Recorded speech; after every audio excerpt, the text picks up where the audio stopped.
Então, aqui, começando o texto, o Atisha, nesse texto, a cesta do Dharma, ou cesto do Dharma, o cesto de joias, talvez, poderia ser uma tradução possível, ele diz, e é um texto cujo subtítulo é Instruções Especiais sobre o Caminho do Meio, né?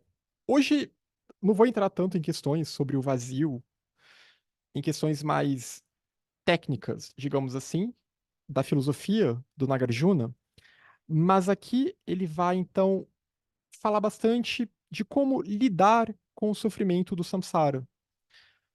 Homenagem ao venerável Manjuvajra. É um outro nome para Manjushri, o aspecto sabedoria da natureza Buda, da mente de um Buda. Homenagem às três joias, Buda, Dharma e Sangha. Um indivíduo que se lembra do sofrimento do samsara, desde tempos sem início, é sempre uma ideia que a gente vê nos textos budistas. O samsara ele não tem um começo. Não dá para dizer começou aqui. Até porque o tempo é cíclico, né? Esse tempo da manifestação ele é cíclico. E não dá para delimitar. Ah, não, foi a partir daqui que surgiu. Ele pode ter um fim, se nós nos libertarmos do samsara. Mas o fato é que desde tempos sem início, desde tempos imemoriais, desde outros sistemas de mundo em que vivemos, nós já estávamos no samsara. Então, o indivíduo que se lembra desse sofrimento, não no sentido de lembrar literalmente, né? Na vida tal eu estava fazendo tal coisa, e naquela outra vida eu fiz tal e tal coisa, mas no sentido de lembrar que há essa continuidade desse senso de insatisfação, desse senso de sofrimento que ele perdura vida após vida. E essa é a primeira nobre verdade.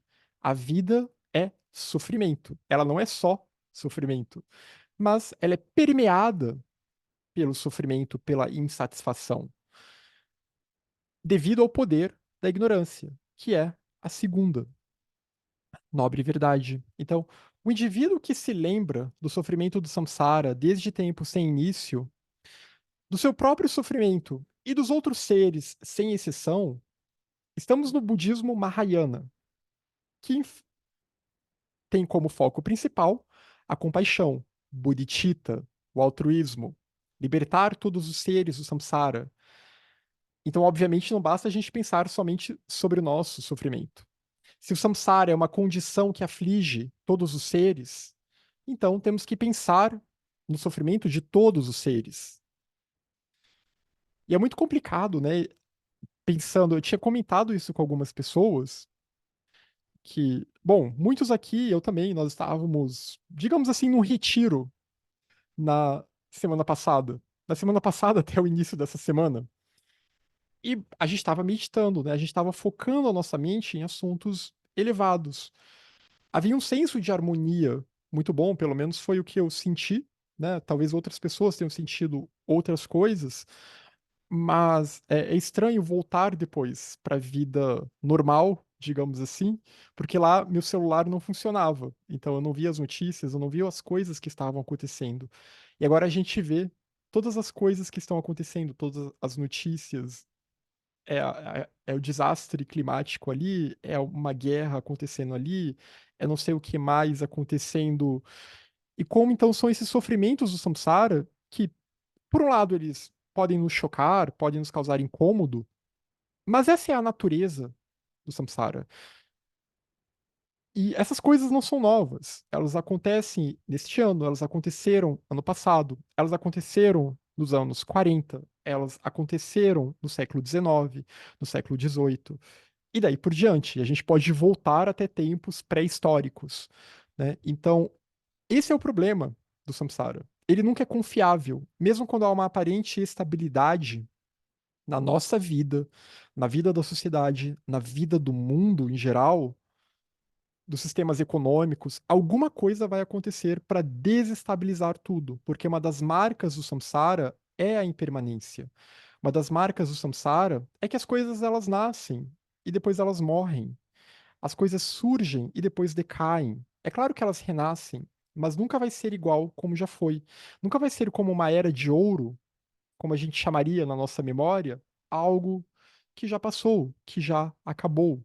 Então a gente sempre fica sempre fica sendo vítima, entre aspas, desse jogo, né? Sempre fica girando nessa roda que nem um hamster, que fica girando, girando e girando, até ele não aguentar girar e cair morto. Mas aí depois ele retorna, né? Nós somos esses hamsters, depois a gente renasce e continua girando na roda do hamster. Essa é a roda do samsara. Então,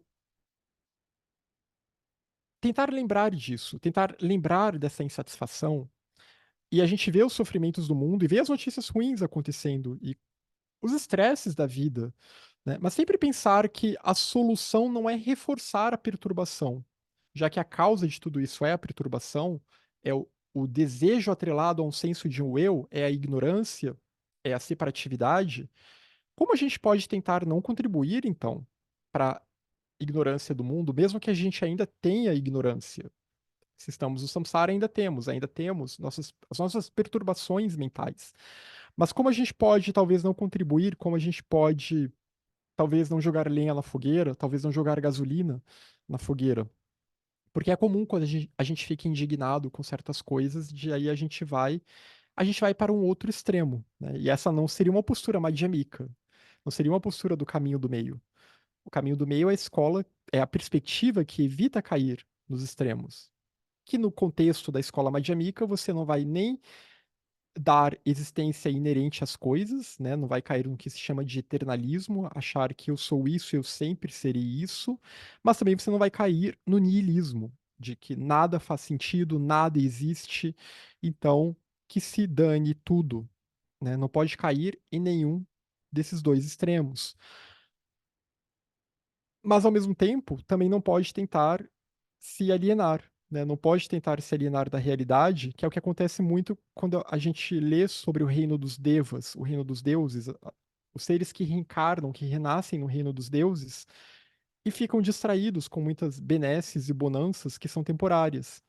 E aí, quando essas bonanças passam, já é tarde demais. Quando eles se dão conta de que eles deviam ter aproveitado aquele tempo para direcionar a vida deles, para aproveitar e gerar méritos kármicos para entrar na senda da iluminação, já é tarde, e eles caem, e eles morrem, depois vão ter que renascer num estado de consciência inferior. Então, essa questão da contínua lembrança, ela é muito importante, né? Se lembrar que o samsara é sofrimento, né? Mas sem ficar doido com esse tipo de pensamento, sem achar que o budismo prega algum tipo de pessimismo, ou como eu falei, sem cair no extremo do niilismo, mas pensar que há essa insatisfação que ela é contínua e que essa insatisfação ela aflige outros seres que estão em condições muito piores do que a nossa. Tem gente que está melhor do que nós e tem gente que está pior do que nós. Então, buscar o desapego em relação às situações que se apresentam, o desapego em relação as coisas que identificamos como partes integrantes do nosso senso de identidade, do nosso senso de eu. E a partir desse desapego, desse despojamento, inclusive, o desapego não é um despojamento. As pessoas às vezes imaginam o desapego com uma atitude muito austera, e é uma austeridade, claro, mas aí tem problemas de como a gente imagina a palavra, o que significa a palavra austeridade. Mas é um despojamento, na verdade. é, é mais um sentido até de um relaxamento, de uma flexibilidade. Quando a gente fala em desapego aqui, é uma mente que ela entende que ela está no samsara, que as coisas passam, que as coisas se degradam, que há uma insatisfação contínua, mas que esse contínuo, ele pode ter um fim. Se a gente não ficar se apegando às causas do sofrimento, se a gente não ficar remoendo o passado. Há três tipos de sofrimento na filosofia budista mahayana. Há esse sofrimento físico, o sofrimento da doença, da morte, é o primeiro tipo de sofrimento, né? Então, esses processos dolorosos que nós sentimos fisicamente. O segundo tipo de sofrimento, ele é mais psicológico, ele é atrelado à memória, que é justamente aquela ideia de eu quero retornar ao passado, né? Eu quero que aquele tempo bom volte. E que nem era tão bom assim quando a gente estava vivendo esse tempo, mas que a gente idealiza, né? Quando as coisas passam, tudo parece mais florido.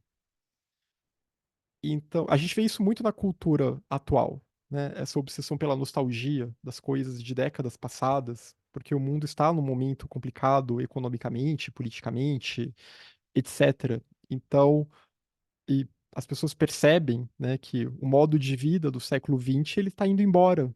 Alguma outra coisa vai substituir. Melhor ou pior, eu não sei, né? Mas a gente está num período aí meio complicado, falando do mundo em geral. Então as pessoas às vezes tendem a querer voltar para coisas que lhes davam, que lhes lembram de um tempo que na memória ficou cravado como sendo mais fácil, mas o passado não volta. E a gente faz isso individualmente em relação à nossa vida também. Isso gera insatisfação, porque a gente tenta, tenta, mas o passado nunca volta.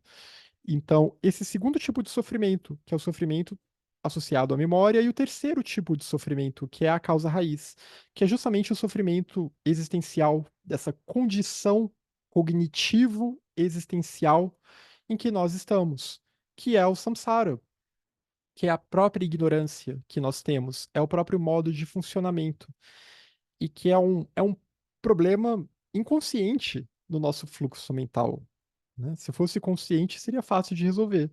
Eu falei aqui de Shunya, falei do vazio. Conscientemente, é fácil entender o que isso significa. Mas inconscientemente, nós não temos controle sobre esse mecanismo. Por isso que é necessário todo um processo de transformação da mente. Então, tentar ter em mente esses três tipos de sofrimento e que outros seres também sofrem e o desapego, né? Não se apegar nem mesmo a um objeto do tamanho de uma mera semente de gergelim. Não se apegar às coisas do mundo, descartando inteiramente, com uma gota de saliva, todas as atividades e objetos do mundo. Aqui fala da renúncia, novamente, do desapego. Então, buscar uma atitude mental, que não significa ir viver como monge, né? Um monge ele pode não ter nada, pode ter feito voto de pobreza, mas ele tá lá apegado. Ele tá apegado ao fato dele ser monge, né, ao cargo de monge, a posição que ele tem em relação às outras pessoas. Ele pode estar apegado às poucas coisas que ele tem, à sua tigelinha mendicante, às suas vestes monásticas.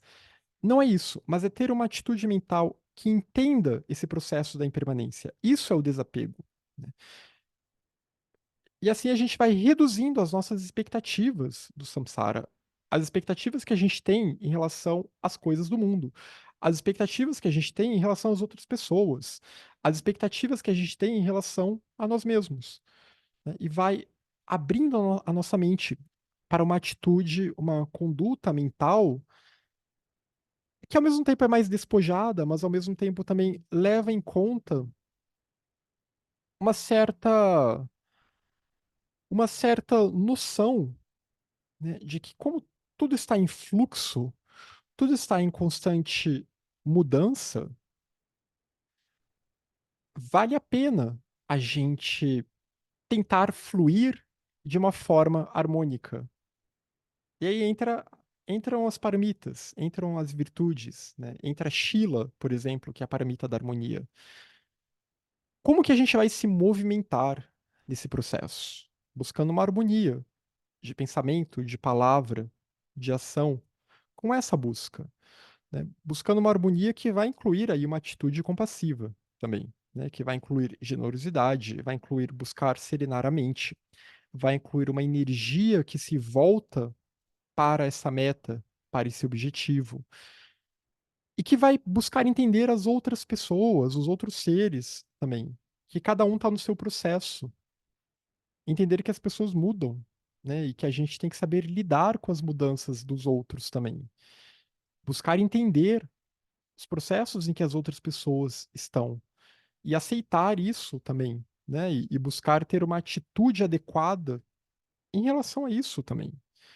Buscar ter uma atitude que seja compassiva, que seja empática, uma atitude que seja equânime, que perceba que estamos todos no mesmo barco, uma atitude que tenha uma bondade amorosa para com os outros e que tenha compaixão.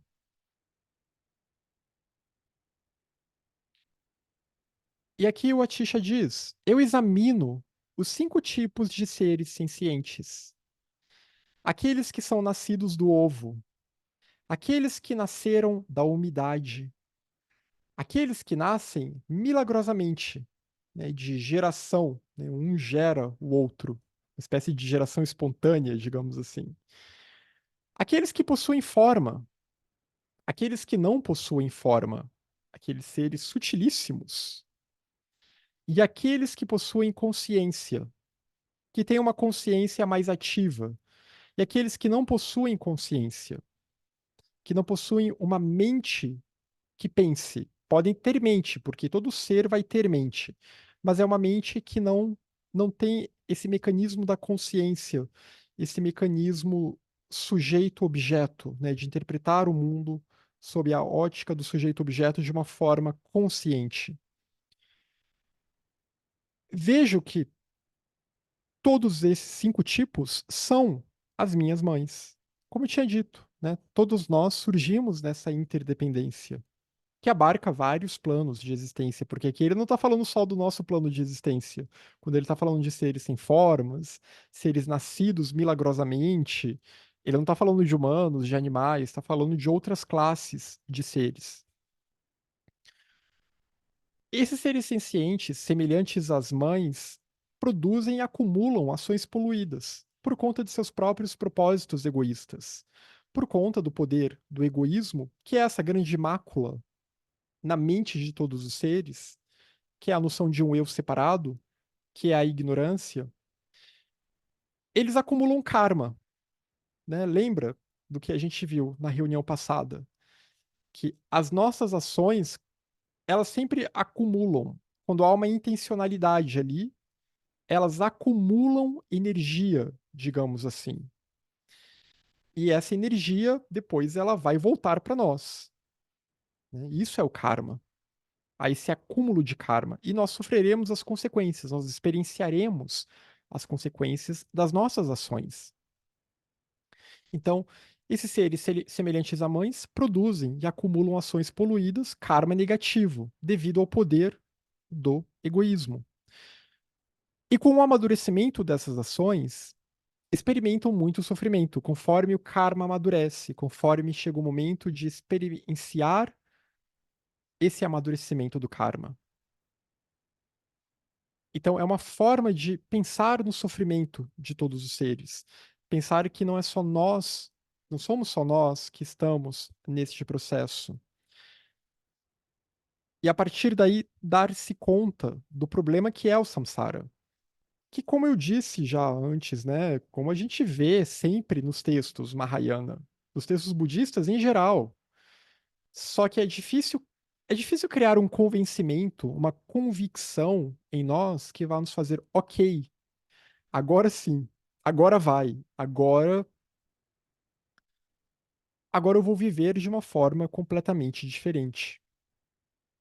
Porque nos falta ainda discernimento, porque o poder dos kleshas, o poder das perturbações na nossa mente, ele é muito forte ainda, né? O nosso senso de eu, ele está muito arraigado ainda. Então, Nagarjuna afirma: aquele que tem discernimento, após testemunhar os sofrimentos dos 3 reinos, causados pelas falhas do pensamento conceitual e das tendências dos samskaras, deve abandonar a morada do samsara. Então, se a pessoa tem discernimento, se ela sabe que o que causa essa condição, esse aprisionamento ao ciclo compulsório e compulsivo de renascimento é esse pensamento conceitual atrelado às tendências, né? Não é que todo pensamento seja ruim, mas que é o pensamento atrelado a essas tendências, porque são pensamentos ligados às perturbações que derivam do senso de eu, que surge a partir da tendência raiz, do molde raiz, né? Eu estou traduzindo samskara como tendência, mas até uma tradução que funciona bastante é molde. E o que que dá esse molde para esse modo de existência em que todos vivem no samsara é o poder da ignorância. Esse poder da ignorância que, nesse estágio de manifestação que estamos, ele tolhe a visão dos seres que estão em todos esses planos, todos esses reinos em que eles estão no samsara. Então, a culpa não é exatamente nossa, né? Mas nós estamos aqui, sofrendo. Não dá para dizer o porquê, não dá para dizer o que que aconteceu nesse processo que fez com que o samsara existisse, por que que a manifestação não é perfeita, mas não é, né? O cosmos, nos seus vários níveis, ele não é perfeito. Mas o fato é que nós estamos aqui e por isso temos que saber lidar. E é possível gerar uma certa autonomia, é possível se libertar dessa condição de sofrimento, dessa condição de aprisionamento ao ciclo compulsório. É possível um outro modo de existir. Então, se a pessoa tiver um bom discernimento, ela vai perceber, ela vai começar a caminhar e vai começar a perceber que talvez seja melhor buscar a libertação, né? Começa a vir uma angústia, começa a vir uma decepção com o mundo, com as coisas do mundo, com a existência mundana. E a partir daí, então, ela começa a pensar: talvez seja melhor eu abandonar essa morada, porque talvez essa nem seja a minha verdadeira morada, né? A palavra morada em sânscrito significa alaya, pode ser traduzido como alaya. Alaya é a nossa verdadeira morada, é a base da existência. E está além de tudo isso, né? Não é esse tipo de existência condicionada. Não há um senso de um eu separado. O eu já foi esvaziado. Eu e os fenômenos já são vazios e já se percebe isso. Mas é claro que o caminho é gradual, né? E se deve abandonar a morada, não quer dizer que a pessoa do dia para a noite vai se libertar do samsara. Ninguém se liberta do samsara numa única vida. É um processo gradual e é uma senda, um caminho graduado, né? Leva vidas e vidas. Diga, Cláudia. Bruno, é, é porque sempre quando você. Eu não sei se eu Espera aí que eu tenho que perdi. corrigir alguma coisa aqui no meu áudio, que acho que agora vai aqui, que deu alguma. Como eu tirei o fone de ouvido, deixa eu ver. Tenta falar de novo. Oi? Tá me ouvindo? Continua sem áudio aqui. Peraí, deixa eu tentar uma última opção aqui para ver se agora vai. Agora, diga. Oi? Tá me ouvindo? Agora eu tô te ouvindo. Tá. Deixa eu te perguntar uma coisa. Eu não sei se eu perdi o vídeo, ou quer dizer, a aula que você falou isso, mas sempre eu fico muito perdida quando você fala as mães. Uhum. Você tem como dar pelo menos um. Claro. Isso é uma técnica meditativa, digamos assim, para despertar a compaixão, né? É você pensar que todos os seres podem ter sido as nossas mães ou poderão ser as nossas mães em vidas futuras. Não é um ensinamento literal, né? Até porque a gente está no reino humano, a gente só vai poder ter mães humanas. Mas é pensar que, digamos assim, olhar os outros seres da mesma forma que nós olhamos a nossa mãe na nossa vida. E pensar, a nossa mãe, ela teve todo um cuidado conosco, né? Ela nos alimentou, fez toda uma série de sacrifícios na sua vida, que acho que qualquer um aqui que eu não sou pai, né? Qualquer um que é pai ou mãe, eu imagino que faça essas coisas, idealmente falando, né? A pessoa se abnega de muitas coisas, né? Renuncia a muitas coisas da vida pessoal, a projetos pessoais, para cuidar daquele filho, daquela filha. Então, é mais nesse sentido. E aí você gera um senso de compaixão, porque você pensa, nossa, eu estou vendo a minha mãe em todos os lugares. Então agora é a minha hora de crescer. É a hora de me tornar maduro e de retribuir, então. Como a gente vê na lógica das famílias, né? Os pais vão envelhecendo, os filhos já estão trabalhando, etc. E agora, então, cabe aos filhos cuidar dos pais, conforme eles vão envelhecendo, adoecendo. Então é muito nesse sentido que os textos falam, né? é uma forma de refletir sobre, de tentar gerar um senso de compaixão, né? E também de reforçar essa ideia da interdependência, porque uma criança, um bebê, ele não vai conseguir se alimentar sozinho, né? Ele precisa de uma mãe ali para para alimentá-lo, né? Precisa da mãe cuidando, ó, não sobe naquela estante, senão você vai cair, vai se quebrar. Então, essa ideia de que ele não surge a partir de si próprio e ele não tem essa suposta autonomia que aparenta ter. Ele depende dos outros, né? E a gente também perceber isso, que nós também dependemos dos outros e os outros também dependem de nós. É mais esse sentido, né? E é claro, se alguém aqui tiver problema com a mãe, pode imaginar o pai, pode imaginar amigos, todos os seres como amigos, pensar naqueles grandes amigos que vocês têm, ou parentes com os quais você se dá bem, né? Aqui eles dão muito a fórmula da mãe, né? Que, digamos assim, arquetipicamente é a mais associada a essa ideia, né? De alguém que se doa completamente, de um amor incondicional. E principalmente na tradição indiana, na tradição tanto hinduísta quanto budista também, né? Em geral, as mães cuidavam dos filhos e os homens iam trabalhar, né? Então, mas não precisa imaginar somente a mãe, né? E eu imagino também que nesse contexto, no contexto budista monástico, muitos desses monges, eles eram, eles iam para o monastério muito cedo, crianças ainda, né? Então acabava que o contato deles com as mães ficava um pouquinho limitado. Ainda um monge continua tendo contato com a sua família biológica. Ainda há, mas é um contato que se torna um pouquinho mais limitado, né? Então eu acho que até é uma forma de deles demonstrarem essa afeição por essa família que de certa forma está distante, porque eles agora estão nessa vida de monastério e tudo mais. Entendeu? Sim, entendi. Esse exemplo que você dá do o próprio um monge, né, que fica distante da família. Quer dizer, ele convive mais ali do que propriamente com a família, com a Uhum. mãe. Isso também entraria como, a gente poderia dizer, também o desapego, né, de não, o Hum. desapego da família, que eu digo. É, Porque de certa eu acho forma. que nós somos muito Uhum. apegados à família, como Sim, você falou. Tem gente que sim. odeia a mãe, tem gente que odeia a família, eu não estou dizendo isso, cada um, Uhum. né? Mas assim, nós temos.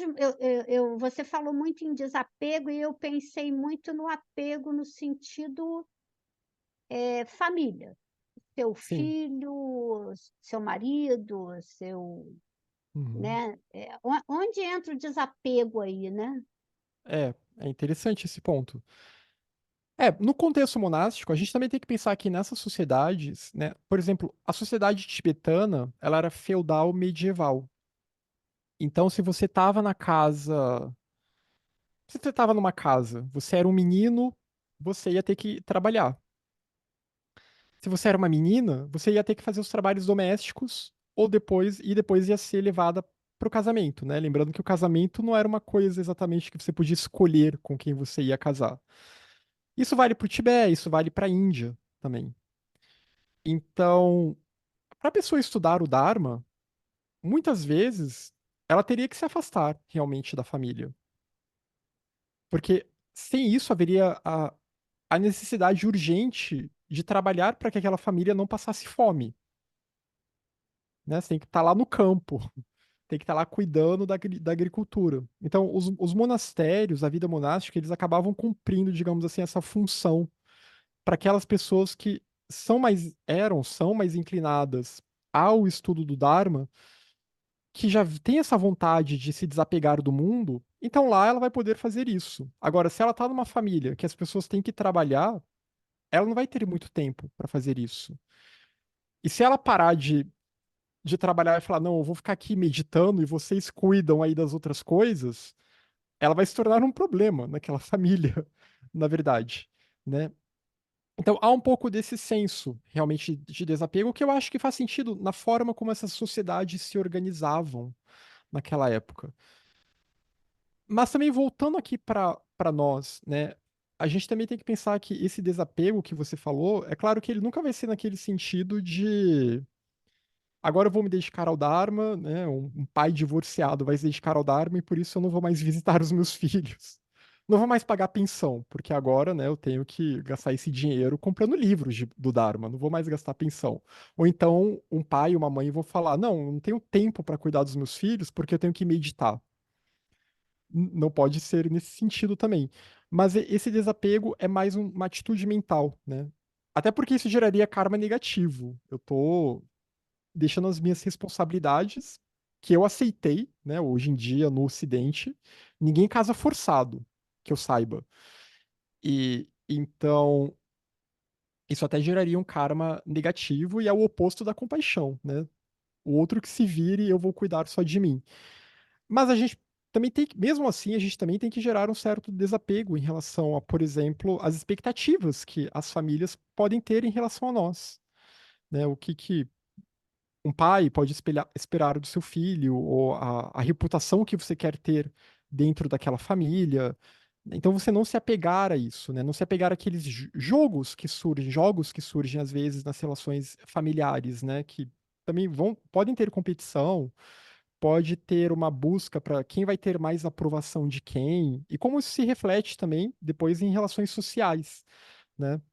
Então, se às vezes não se dá bem com alguém da família, aí sim, desapega mesmo, né? Não fica se preocupando em buscar a aprovação daquela pessoa. Não, se desapega, foca no seu processo, foca na sua busca espiritual, né? Então, é mais nesse sentido, na verdade, do que um sentido de eu vou abandonar a minha família. Até porque na Eu história nem, lendária do Buda, a gente tem isso, né?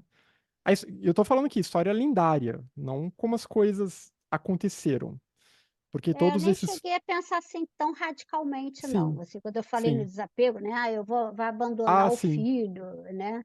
Mas no, eu não sei se teria algum grau espiritual mesmo, né? sim, De você não ter tanto apego também, com né? certeza. É, a gente não Ao pode. marido, ao filho, ao. É, não Mas pode eu ter. não, Até não no porque sentido senão de a abandono. morte dessa pessoa acaba com a gente depois, né? Porque as pessoas vão morrer. A gente vai morrer antes É, de alguns, outros vão morrer antes de nós.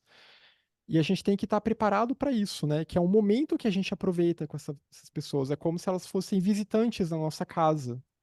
Mas uma hora elas vão ter de ir embora, quando a morte vier. Ou outras mortes no sentido figurado, né? Você vê um divórcio, por exemplo. Ou quando um filho vai sair de casa, ou porque vai trabalhar, ou vai estudar em outro lugar. Então, entender que não, mas aquela pessoa está no seu processo e que ela esteja bem nesse seu processo, nessa continuidade, né? É esse desapego, porque a palavra desapego ela é muito mal entendida no Ocidente.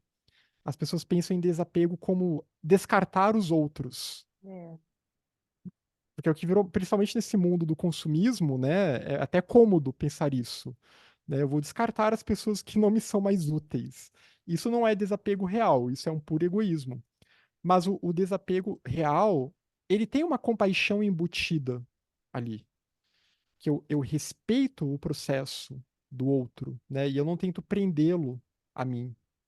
Eu entendo que as pessoas morrem, as pessoas vão embora, né? As pessoas nos deixam. E nós também vamos deixar as pessoas. É o que se fala muito nos textos, nós morremos sozinhos. E o processo de nascimento, ele também é solitário nesse ponto. Claro, a gente sai do útero de uma mãe, mas todo esse processo de renascer num corpo, ele também vai ser um processo solitário. Tudo ocorre na dependência da lei do karma, né? Então, como a gente lidar com esse processo? Eu acho que eu entendi o que você estava perguntando, Cláudia, porque realmente tem pessoas que a vida delas acaba quando acontece um divórcio, eu acho que você quando deu uma morte. agora a resposta final para mim, da minha Sim, curiosidade, que é justamente esse desapego. É quando você perde alguém, é muito difícil. sim, E se você procura espiritualmente alguma coisa, um estudo budista, eu acho que você está procurando justamente aprender a entender melhor essa sim, separação. sim. Então, eu acho que a sua resposta, a sua explicação final já deu a minha resposta à minha pergunta. É, porque o caminho, ele é uma preparação, né? Ele é uma preparação para a morte. O Dharma é muito isso. Para nossa morte, porque a gente está pensando nas vidas futuras, né? Que essa vida não é a única vida. Então, as nossas ações, elas repercutirão nas vidas futuras, mas é também para nos preparar para a morte dos outros, que é muito mais doloroso, na verdade, né? Se a gente morrer, morreu. É, Aí depois exatamente. passa pelo processo, né? O processo intermediário. Mas quando as pessoas vão nos deixando, né? Como lidar com isso? E entender que essas pessoas também continuam nesse processo, né? E como que a gente pode contribuir em vida para que para realmente estimular o que há de melhor nessas pessoas, para que quando a hora da morte chegar, também possa ser um processo mais pacífico, né? Possa ser um processo mais tranquilo, porque se ela morreu com algum rancor, pelo menos não foi comigo. Claro que a gente nem Perfeito. sempre consegue fazer isso, né? Mas é pensar isso, né? Pensar que os textos sempre falam disso, né? Que o Senhor da Morte, ele está sempre à espreita. O Senhor da Morte está sempre à espreita. Na nossa espreita e na espreita dos outros, né? E essa é a grande dor do samsara. No fundo, essa é a grande dor do samsara. E, e esse é o grande problema, a mortalidade, que é uma mortalidade relativa, né? A gente renasce, reencarna, mas não renasce e reencarna do mesmo jeito. Como eu tinha falado lá da nostalgia, né? Quando eu renascer, eu não vou ser esse Bruno aqui, com esses mesmos referenciais. A pessoa que será minha mãe provavelmente não é a mesma que é minha mãe agora. Então, tudo isso muda bastante. Então, saber lidar com esse fluxo, né? E entender isso. E acho que até tem um pouco a ver, e se encaixa nessa próxima passagem do Nagarjuna também, que é no texto Bodhicitta Vivarana, essas duas passagens, né? Que é um texto que ele fala muito de Bodhicitta. Como eu trouxe sofrimento aos seres sencientes que vivem na prisão do samsara e que são atormentados pelo fogo das perturbações, que são atormentados pelos kleshas, já que todos eles anteriormente eram amigos e pais queridos que proporcionaram grandes benefícios, agora é adequado torná-los felizes. Então, é pensar nesse sentido, Cláudia, que eu acho que a gente estava comentando aqui. Como que eu posso tornar a experiência dessas pessoas que me são queridas um pouquinho menos perturbada? Essas pessoas que estão próximas a nós. Nossos pais, cônjuges, grandes amigos. E como que eu posso expandir isso, então? Pensando que todos os seres têm esse mesmo valor que essas pessoas têm para mim. Então, tentar mudar a nossa atitude mental, né? Que aí já sai daquela atitude do conflito. Porque, em geral, a gente sempre vive numa atitude de conflito. Que, ora, aquela pessoa me deu um elogio, agora eu tô bem com ela. Ah, mas aí depois ela fez um comentário que eu não gostei. Ela teve uma opinião que eu não gostei. Aí agora eu já não me dou mais bem com ela. Aí depois ela mudou. Ah, agora eu me dou bem com ela de novo. E a gente fica sempre nessa loucura, né? O samsara, no fundo, ele é um grande hospício. Então, a gente sempre fica nessa loucura e não tenta ver o que há de mais quintessencial, que é justamente o fato de que tá todo mundo confuso. O samsara, ele é um oceano de confusão. E a gente se foca muito no mal que os outros nos fazem, mas a gente pensa muito pouco sobre o mal que a gente faz aos outros também. Ou sobre como a gente pode não cair nesse jogo de, ah, você me fez uma coisa, eu vou te fazer outra coisa em troca.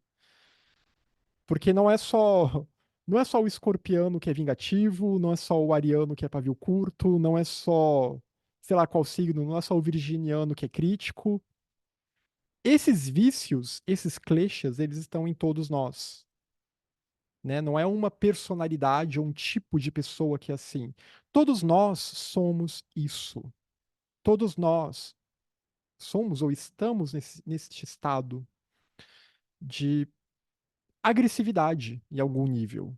E a questão é como que a gente consegue se pacificar e usar essa energia da agressividade de uma forma virtuosa, de uma forma que, na verdade, ela vai ser usada para enfrentar os vícios dentro de nós.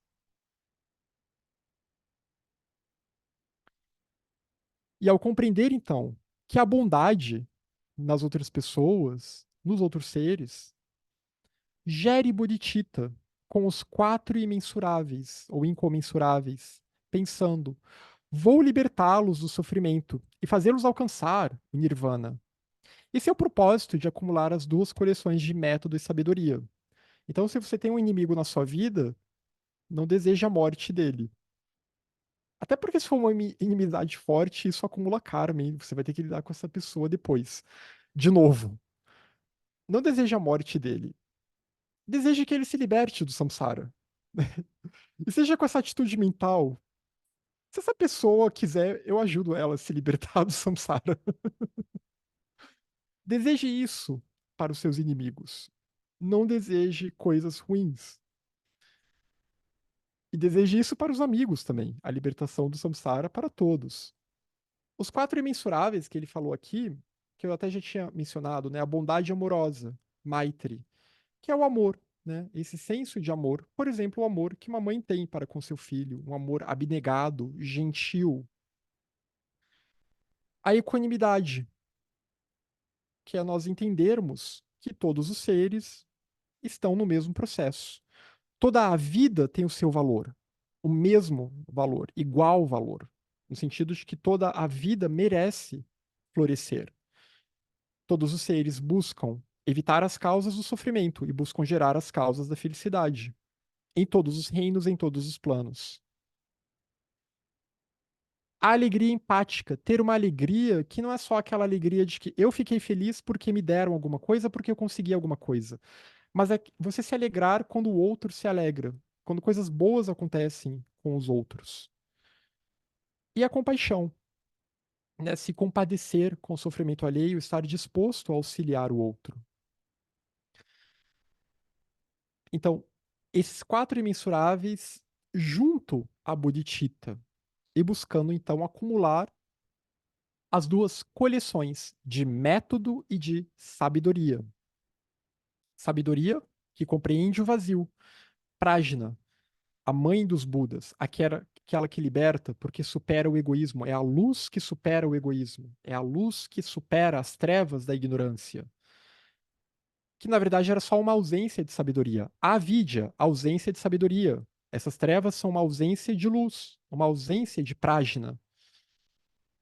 Método já se refere às outras virtudes, às outras virtudes que devem ser colocadas em ação, alinhadas com a sabedoria, alinhadas com o discernimento, né? De forma que elas sejam praticadas de uma forma inegoísta. A generosidade, dana, a harmonia, shila, a paciência, kshanti, essa reta energia, virya, ter energia para praticar o Dharma, para desenvolver as virtudes, e a plena atenção, dhyana. Então, essa coleção, método e sabedoria.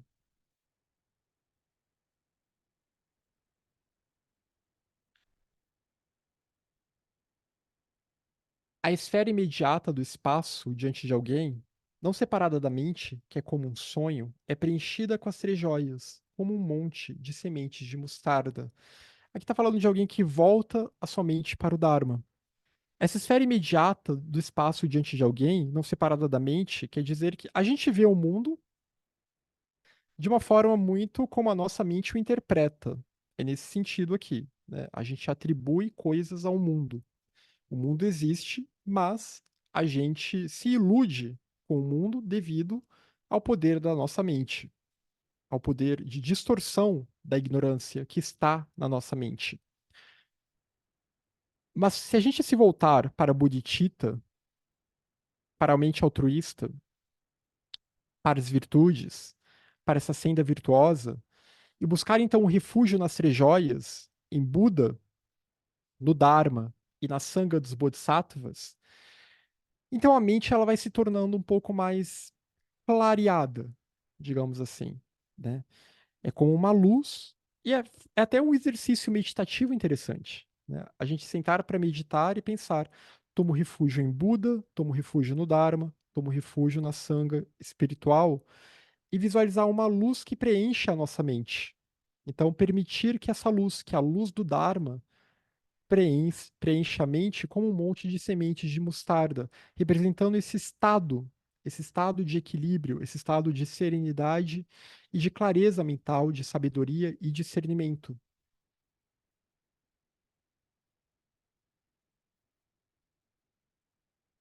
Aqui a gente vai entrar nas nossas listinhas, né? Para quem está vindo pela primeira vez, a literatura budista gosta de listar as coisas. Tibetanos e indianos, eles adoram fazer listas, né? O número X, temos as 6 paramitas, temos os 4 incomensuráveis, temos os 5 fatores mentais sempre presentes, e daí por diante. E aqui nós temos os 7 fatores do despertar. Então, é uma literatura que pode ser muito técnica, às vezes, né? E por isso também muito objetiva. Então, lembre-se dos 7 fatores do despertar e dos 7 objetos preciosos de um monarca universal. Que esse aqui fica no próximo slide. Então, primeiro, os 7 fatores do despertar. Sapta. Sapta é 7 em sânscrito. E Bodhyanga. Bodhi, despertar. Yanga, os fatores para o despertar. Então, os fatores para a iluminação. O primeiro fator é a contínua lembrança. É ter essa contínua lembrança dos ensinamentos, ter essa contínua lembrança do Dharma, ter essa contínua lembrança das condutas adequadas, virtuosas. E assim buscar então uma purificação mental, né? Uma purificação das ações de corpo, de fala e de mente. Então, ter a contínua lembrança, deixar que a mente continue focada no Dharma, mesmo quando tiver que fazer outras coisas. A nossa mente consegue fazer muitas coisas ao mesmo tempo, por incrível que pareça. O segundo fator é a investigação da natureza da realidade. Por isso que os textos falam bastante sobre o vazio, entender o que é a realidade, buscar entender o karma, buscar entender a interdependência, a originação interdependente. São essenciais para buscar entender de onde que vem esse eu, o que é isso que eu chamo de eu. E como que eu posso gerar em mim a convicção e perceber e despertar uma sabedoria intuitiva que supera o egoísmo. A reta energia, víria. Então, ter energia. Se a pessoa não tiver energia, não tiver ímpeto, ela não segue adiante na senda. Alegria. A primeira nobre verdade fala do sofrimento, mas nós temos que cultivar a alegria. A gente tem que entender. E aí entra um pouco nessa questão do desapego que a gente estava falando também. Tem que ser um desapego que entenda que há uma possibilidade de libertação do samsara. Um desapego que ele é otimista, de certa forma, né? Que entenda que esse potencial ele está em todos os seres e ele está em nós também. Então, fluir dessa forma alegre, né? Entender que o caminho ele tem que ser leve. Como diria Rumi, num poema Sufi, né? O Sufi gnóstico Rumi, persa, ele diz um poema: esta não é uma caravana do desespero, quando ele está falando sobre o caminho e os mestres do caminho. A sanga dos bodhisattvas não é uma caravana do desespero. O Dharma não é um caminho de desespero. O samsara, sim, faz a gente se desesperar. Mas a ideia é que conforme a gente vai se aproximando desse caminho, buscar gerar um senso de alegria, que está ligado também à compaixão, à empatia, serenidade de corpo e de mente. Buscar uma atitude serena. De novo, leveza, harmonia.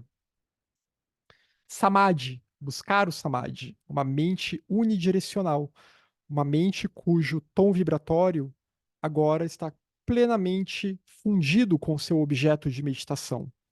Uma mente que alcançou uma intuição sobre aquele objeto virtuoso de meditação.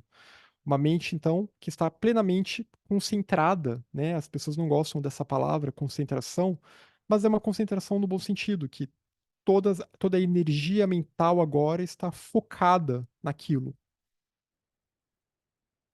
Está focada no Dharma, está focada no vazio, na sabedoria, na compaixão. E a equanimidade, buscar uma atitude equânime. E é claro que para desenvolver tudo isso tem que meditar, principalmente o Samadhi, mas todas elas aqui é importante buscar uma rotina de meditação, né? Uma rotina constante de meditação. Então, Esses foram os 7 fatores do despertar. E agora, os 7 objetos preciosos de um monarca universal. O primeiro é a roda do Dharma. A roda do Dharma que representa a contínua lembrança. Que ela lembra muito aquilo que a gente usa para manejar um navio. Eu esqueci o nome disso. Eu ia falar a palavra volante, mas volante é de carro, né? Eu acho que não é volante. Se alguém souber a palavra, me diz aí. Não tenho muita experiência com barcos e navios. O leme. Obrigado, Mônica. Ló, roda de leme. Roda de leme. Roda de É, leme, né? aham. E a galera que mora no litoral deve ser mais familiarizada com isso. Então, essa roda de leme ou timão,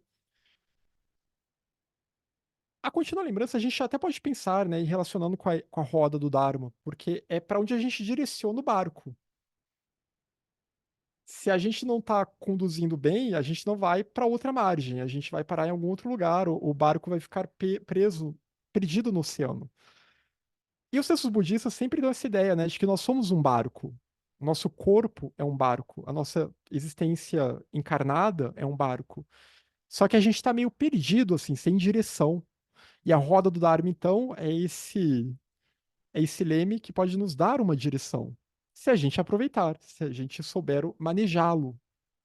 Então, a roda do Dharma, representando aqui a contínua lembrança. O elefante, representando a sabedoria, a investigação da realidade. O elefante também muitas vezes ele é associado à mente, a mente descontrolada. Tem um vídeo no canal, né? Foi uma reunião que a gente teve, acho que em 2021 ainda, ou 2022, sobre os processos da meditação, as etapas da meditação, da tranquilização mental, né? Da meditação de chamata, da plena atenção. E aí a mente ela é apresentada nas figuras como um elefante, mas primeiro é um elefante que está poluído, né? Eu ia falar penugem, ele não tem pena. Os pelos dele estão totalmente ah, manchados. E aí, conforme a mente vai clareando, ele vai voltando à sua cor normal. Então, pensar aqui que um elefante em quem tem a sabedoria pode montar. É a mente que agora foi domada. Ela não é mais um elefante descontrolado. Então agora ela está focada. E agora então ela está preparada para investigar a realidade. O cavalo representando a reta energia, representando Víria, né? Porque o cavalo é um animal de condução, é um animal que tem velocidade. E pensando aqui na época em que esses textos foram escritos, era o meio de transporte mais rápido de todos. A joia preciosa, que representa uma alegria. Então, ter uma joia preciosa que é essa conduta, essa disposição mental alegre, porque a joia ela brilha. E uma pessoa, quando está alegre, ela se torna brilhante, né? A alegria também ela é importante até em relação a como gerar harmonia em relação às outras pessoas ao nosso redor. Porque, da mesma forma que a raiva infecta os outros, a alegria também infecta os outros, ou se irradia para os outros, melhor dizendo. Uma rainha preciosa, que é a serenidade. A gente está falando dos objetos de um monarca universal. O monarca universal aqui é no sentido metafórico, né? O que seria um monarca universal? Seria um ser que é pura virtude, plenamente virtuoso, a altivez, essa altivez que uma conduta virtuosa leva aquela pessoa a ter. Então, o Buda também, às vezes, é chamado de um monarca universal. E quem seria a rainha deste monarca? Quem seria a sua consorte? A serenidade. Então, uma mente que está sempre serena, imperturbável. Uma mente imperturbável. Também é necessário um ministro precioso, né? A serenidade como aquela que te apoia, que está ao seu lado. E um ministro precioso que é o Samadhi, que é essa mente, então, que está plenamente focada em processo meditativo. Então, é uma mente que não perde aquela contínua lembrança lá de cima, que não abandona a investigação da realidade, que não perde a reta energia, nem a alegria e nem a serenidade, porque tem esse ministro aqui que tem essa dirigência de manter todos eles juntos, porque o samadhi é isso, esse sam de samadhi é o sam de reunião, né? Reunir toda essa energia virtuosa na mente.